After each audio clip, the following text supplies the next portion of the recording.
Hi friends, പുതിയ ഒരു ഇതിലേക്ക് എല്ലാവർക്കും സ്വാഗതം. അപ്പോൾ എന്തെന്ന് വെച്ചാൽ ഇന്ത്യൻ എയർഫോഴ്സിൻ്റെ അഗ്നിവീർ കോമ്പാറ്റൻറ്റ് റിക്രൂട്ട്മെൻറ്റിലേക്ക് എങ്ങനെയാണ് അപേക്ഷിക്കേണ്ടത്, എന്താ കാര്യങ്ങളാണ് ശ്രദ്ധിക്കേണ്ടത് തുടങ്ങിയ ഡീറ്റെയിൽസ് കാര്യങ്ങളൊക്കെയാണ് ഇന്നത്തെ ഈ വീഡിയോയിൽ നോക്കാൻ പോകുന്നത്. അപ്പോൾ നിങ്ങളാരും വീഡിയോ അവസാനം വരെ കാണുക. അപ്പോൾ നിങ്ങളാരും റിക്രൂട്ട്മെൻറ്റ് വന്ന കാര്യത്തെ പറ്റിയിട്ട് അറിഞ്ഞു കാണും എന്ന് ഞാൻ വിശ്വസിക്കുന്നു. റിക്രൂട്ട്മെൻറ്റുമായി ബന്ധപ്പെട്ട് ഡീറ്റെയിൽഡ് വീഡിയോ ഓൾറെഡി ചാനലിൽ അപ്ലോഡ് ചെയ്തിട്ടുണ്ടായിരുന്നു. വീഡിയോ കാണാത്തവർ എത്രയും വേഗം കാണുക. വീഡിയോയുടെ ലിങ്ക് സ്ക്രീനിലും അതുപോലെ തന്നെ ഡിസ്ക്രിപ്ഷൻ ബോക്സിലും നൽകിയിരിക്കുന്നതാണ്. ഇന്നത്തെ ഈ ഒരു വീഡിയോയിലൂടെ ഈ ഒരു റിക്രൂട്ട്മെൻറ്റിലേക്ക് എങ്ങനെയാണ് അപേക്ഷിക്കേണ്ടത്, എന്തൊക്കെ കാര്യങ്ങളാണ് ശ്രദ്ധിക്കേണ്ടത് തുടങ്ങിയ ഡീറ്റെയിൽസാണ് നോക്കുന്നത്. അപ്പോൾ നിങ്ങളുടെ ഫ്രണ്ട്സ് ആരെങ്കിലും അപേക്ഷിക്കാൻ ഇരിക്കുന്നുണ്ടെങ്കിൽ ഈ ഒരു വീഡിയോ അവരിലേക്കും ഷെയർ ചെയ്തെടുക്കുക. ഇത്തരത്തിലുള്ള കൂടുതൽ വീഡിയോകൾക്കായി ചാനൽ സബ്സ്ക്രൈബ് ചെയ്യാത്തവർ സബ്സ്ക്രൈബ് ചെയ്യുക. സബ്സ്ക്രിപ്ഷൻ ബട്ടൺ ബെല്ലൈക്കനിൽ ഓൾ എനേബിൾ ചെയ്താൽ മാത്രമായിരിക്കും ഇത്തരത്തിലുള്ള കൂടുതൽ വീഡിയോസ് നിങ്ങളുടെ ഫോണിൽ നോട്ടിഫിക്കേഷനായി ലഭിക്കുകയുള്ളൂ. അതുപോലെ തന്നെ നമ്മുടെ ടെലിഗ്രാം വാട്സാപ്പ് ഗ്രൂപ്പിലേക്ക് ജോയിൻ ചെയ്യാൻ ആഗ്രഹിക്കുന്നുണ്ടെങ്കിൽ ജോയിൻ ചെയ്യുക. ലിങ്ക് താഴെ ഡിസ്ക്രിപ്ഷൻ ബോക്സിൽ ഉണ്ടായിരിക്കുന്നതാണ്. നമുക്ക് കാര്യത്തിലേക്ക് കടക്കാം. ഈ ഒരു റിക്രൂട്ട്മെൻറ്റിലേക്ക് അപേക്ഷിക്കേണ്ടത് ഓഫ്ലൈൻ വഴിയാണ്. ഓഫ്ലൈൻ വഴി വിവിധ എയർഫോഴ്സ് സ്റ്റേഷനിലേക്ക് നിങ്ങൾക്ക് അപേക്ഷിക്കാൻ സാധിക്കുന്നതാണ്. അതിനുള്ള അഡ്രസ്സും കാര്യങ്ങളെല്ലാം ഒഫീഷ്യൽ നോട്ടിഫിക്കേഷനിൽ നൽകിയിരിക്കുന്നതാണ്. അപേക്ഷിക്കാനുള്ള ആപ്ലിക്കേഷൻ ഫോം വേണ്ടവർ ഈ ഒരു ആർട്ടിക്കിൾ ചെക്ക് ചെയ്യുക. ഈ ഒരു ആർട്ടിക്കിളിൽ ഇതിൻ്റെ ആപ്ലിക്കേഷൻ ഫോം നൽകിയിരിക്കുന്നതാണ്. ഇനി നമുക്ക് ഈ ഒരു ആപ്ലിക്കേഷൻ ഫോം എങ്ങനെയാണ് ഫില്ല് ചെയ്യേണ്ടത്, എന്തൊക്കെ കാര്യങ്ങളാണ് ശ്രദ്ധിക്കേണ്ടത് തുടങ്ങിയ ഡീറ്റെയിൽസ് നോക്കാം. ഏകദേശം 4ഓളം പേപ്പറിൽ വരുന്നതാണ് ഈ ഒരു ആപ്ലിക്കേഷൻ ഫോം. ഒന്നാമത്തെ പേജിൻ്റെ സെക്ഷൻ ഇങ്ങനെയായിരിക്കും. ആദ്യമായിട്ട് നിങ്ങൾ ആപ്ലിക്കേഷൻ ഫോമിൽ ഫോട്ടോ ഒട്ടിച്ചിരിക്കേണ്ടതാണ്. നിങ്ങളുടെ പാസ്പോർട്ട് സൈസ് ഫോട്ടോ ഒട്ടിച്ചിരിക്കേണ്ടതാണ്.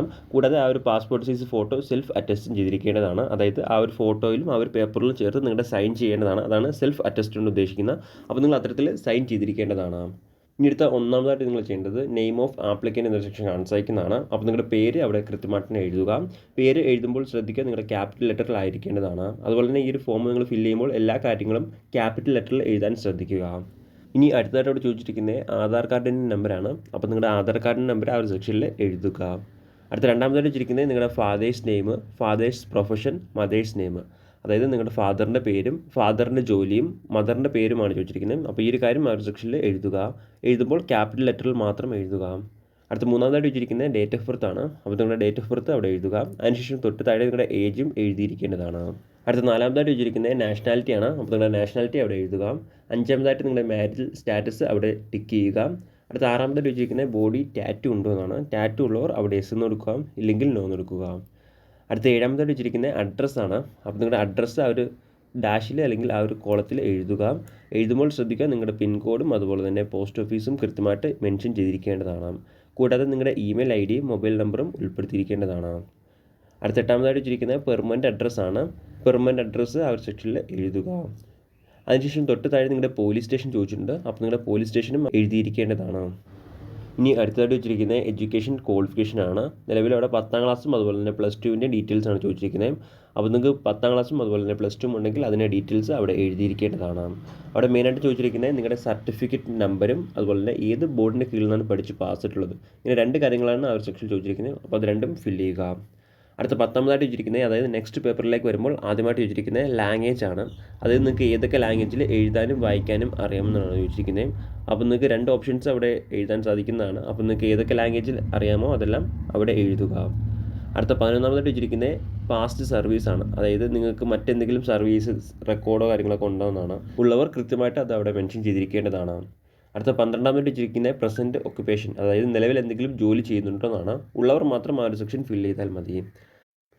ഇനി അടുത്ത 13ാമതായിട്ട് വെച്ചിരിക്കുന്നത് നിങ്ങളുടെ ഫാദർ എയർഫോഴ്സിൽ വർക്ക് ചെയ്യുന്നുണ്ടോ അല്ലെങ്കിൽ റിട്ടയർഡ് ആയിട്ടുണ്ടോ എന്നാണ്. ആയിട്ടുള്ളവർ അവിടെ എസ് എന്ന് കൊടുക്കുക, ഇല്ലെങ്കിൽ നോ എന്ന് കൊടുക്കുക.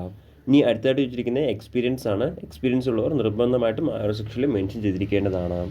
അതിനുശേഷം താഴത്തേക്ക് വരുമ്പോൾ ഡേറ്റ് എന്നൊരു സെക്ഷൻ കാണിക്കുന്നതാണ്. അപ്പോൾ അവിടെ ഡേറ്റ് എഴുതുക.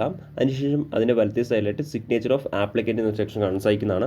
അപ്പോൾ അവിടെ നിങ്ങൾ നിർബന്ധമായിട്ടും സൈൻ ചെയ്തിരിക്കേണ്ടതാണ്. അതിനുശേഷം താഴത്തേക്ക് വരുമ്പോൾ കുറച്ച് ഡിക്ലറേഷൻസ് ആണ്. അപ്പോൾ അതെല്ലാം വായിച്ചു നോക്കുക. അതിനുശേഷം തൊട്ട് താഴെ നിങ്ങളുടെ ഡേറ്റ് എഴുതുക. അതിൻ്റെ വലത്തേ സൈഡിലായിട്ട് സിഗ്നേച്ചർ ഓഫ് ആപ്ലിക്കൻ്റ് എന്നൊരു സെക്ഷൻ കാണിക്കുന്നതാണ്. അവിടെയും സൈൻ ചെയ്തിരിക്കേണ്ടതാണ്. അതിനുശേഷം താഴത്തേക്ക് വരുമ്പോൾ നിങ്ങൾ എന്തൊക്കെ ഡോക്യുമെൻറ്റ്സ് ആണ് ഈ ഒരു സർട്ടിഫിക്കറ്റിൻ്റെ അല്ലെങ്കിൽ ഈ ആപ്ലിക്കേഷൻ്റെ കൂടെ അയക്കേണ്ടത് നോക്കുകയാണെങ്കിൽ ഒന്നാമതായിട്ട് വേണ്ടത് 10ാം ക്ലാസ്സിൻ്റെ സർട്ടിഫിക്കറ്റ് ആണ്. സർട്ടിഫിക്കറ്റിൻ്റെ കോപ്പിയാണ്, ഒറിജിനൽ അല്ല, കോപ്പിയാണ് നിങ്ങൾ ഈ ഒരു ആപ്ലിക്കേഷൻ്റെ കൂടെ അയക്കേണ്ടത്. അപ്പോൾ അയക്കുന്നുണ്ടെങ്കിൽ അതിൽ യെസ് ടിക്ക് ചെയ്യുക.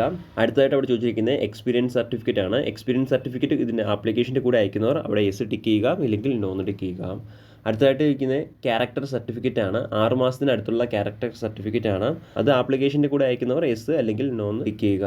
ഇത്തരം കാര്യങ്ങളാണ് നിങ്ങൾ ആപ്ലിക്കേഷൻ്റെ കൂടെ അയക്കേണ്ടത്. അതിനുശേഷം താഴത്തേക്ക് വരുമ്പോൾ കൺസെൻറ്റ് സർട്ടിഫിക്കറ്റ് ആണ്. 18 വയസ്സിന് താഴെയുള്ള കാൻഡിഡേറ്റ്സ് ആണെങ്കിൽ ഈ ഒരു സെക്ഷൻ, അതായത് ഈ ഒരു 3ാമത്തെ പേജിൻ്റെ ആദ്യത്തെ സെക്ഷൻ ഫില്ല് ചെയ്യേണ്ടതാണ്. 18 വയസ്സിന് മുകളിലുള്ള കാൻഡിഡേറ്റ്സ് ആണെങ്കിൽ താഴത്തെ ആ ഒരു സെക്ഷൻ്റെ തന്നെ താഴത്തെ ഫോമാണ് ഫില്ല് ചെയ്യേണ്ടത്. അപ്പോൾ നിങ്ങളുടെ പേരൻസ്, അതായത് 18 വയസ്സിന് താഴെയുള്ളവരാണ് നിങ്ങളുടെ നിർബന്ധമായിട്ട് നിങ്ങളുടെ പേരൻസ് ആണ് ഫില്ല് ചെയ്യേണ്ടത്. 18 വയസ്സിന് മുകളിലുള്ളവർക്ക് സ്വന്തമായിട്ട് തന്നെ ഈ ഒരു ഫോം ഫില്ല് ചെയ്യാൻ സാധിക്കുന്നതാണ്. അതിനുശേഷം താഴത്തേക്ക് വരുമ്പോൾ certificate by chief administration officer അല്ലെങ്കിൽ സീനിയർ അഡ്മിനിസ്ട്രേറ്റീവ് ഓഫീസർ എന്ന സെക്ഷൻ കാണിക്കുന്നതാണ്.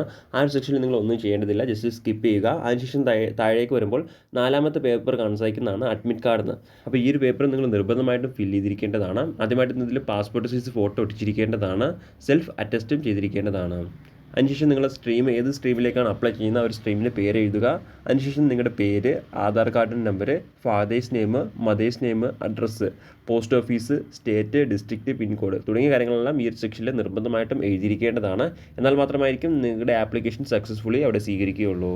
ഇത്തരം കാര്യങ്ങൾ ചെയ്യുമ്പോൾ നിങ്ങളുടെ ആപ്ലിക്കേഷൻ ഫോം സക്സസ്ഫുള്ളി ഫില്ലായി കഴിഞ്ഞിരിക്കുന്നതാണ്. ഇനി അടുത്ത് നിങ്ങൾ ഏത് എയർഫോഴ്സ് സ്റ്റേഷനിലേക്കാണ് അപ്ലൈ ചെയ്യുന്നത് ആ ഒരു സ്റ്റേഷൻ്റെ അഡ്രസ്സിലേക്ക് നിങ്ങൾ പോസ്റ്റ് വഴി അയച്ചിരുന്നാൽ മതി. അപേക്ഷിക്കുമ്പോൾ ശ്രദ്ധിക്കുക, ലാസ്റ്റ് ഡേറ്റിന് മുമ്പായിട്ട് തന്നെ നിങ്ങളുടെ ആപ്ലിക്കേഷൻ ആ ഒരു സ്റ്റേഷനിൽ എത്തിയിരിക്കേണ്ടതാണ്. ഇങ്ങനെയാണ് ഇന്ത്യൻ എയർഫോഴ്സിൻ്റെ അഗ്നിവീർ കോമ്പാറ്റൻറ്റ് റിക്രൂട്ട്മെൻറ്റിലേക്ക് അപേക്ഷിക്കേണ്ട ശരിയായ രീതി. അപ്പോൾ അപേക്ഷിക്കാൻ ആഗ്രഹിക്കുന്നവർ ലാസ്റ്റ് ഡേറ്റിന് മുമ്പായിട്ട് അപേക്ഷിക്കാം. നമുക്ക് മറ്റൊരു വീഡിയോയിൽ കാണാം. അതുവരെ ബൈ.